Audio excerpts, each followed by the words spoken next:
Bonjour ou bonsoir, selon l'heure à laquelle vous nous regardez. Je suis chroniqueur audio et animateur de podcast pour l'ODJ Média.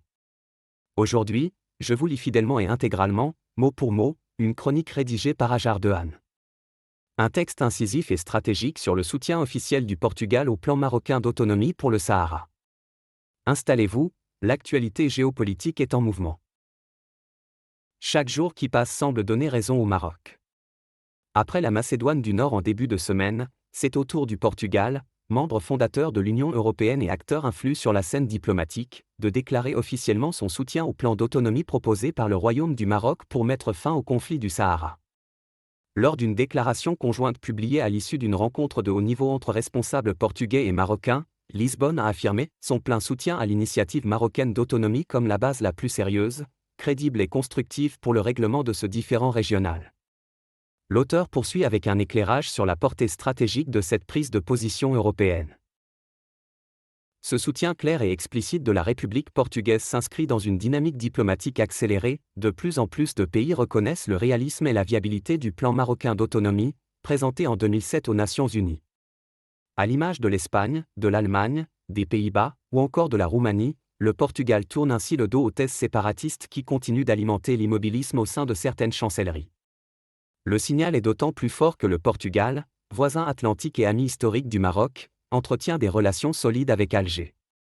Son alignement sur la position marocaine marque donc un choix stratégique lucide, celui de la stabilité régionale, du développement commun et du pragmatisme géopolitique. L'auteur approfondit ensuite les relations entre Rabat et Lisbonne. Ce soutien ne tombe pas du ciel.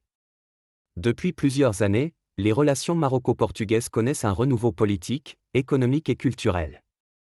La coopération dans les énergies renouvelables, la gestion des flux migratoires et la transition numérique témoignent d'une convergence de vues stratégiques.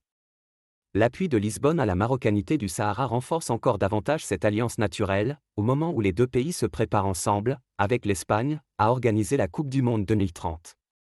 Dans les faits, le Portugal se joint à une vision euro-méditerranéenne fondée sur la paix durable, la sécurité régionale et le co-développement.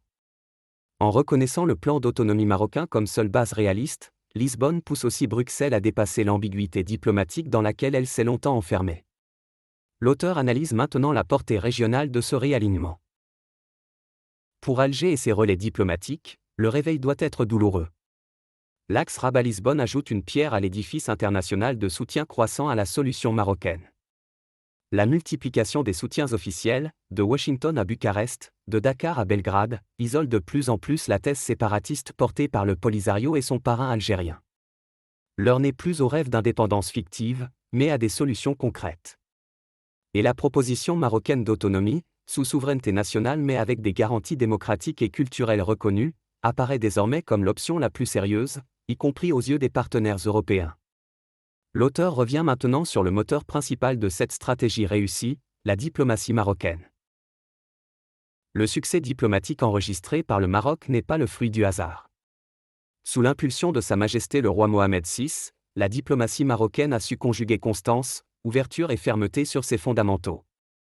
En renforçant ses alliances stratégiques, notamment en Europe du Sud, Rabat parvient à modifier en profondeur les équilibres diplomatiques autour du dossier saharien. Ce nouvel appui du Portugal vient couronner une séquence réussie pour le Maroc.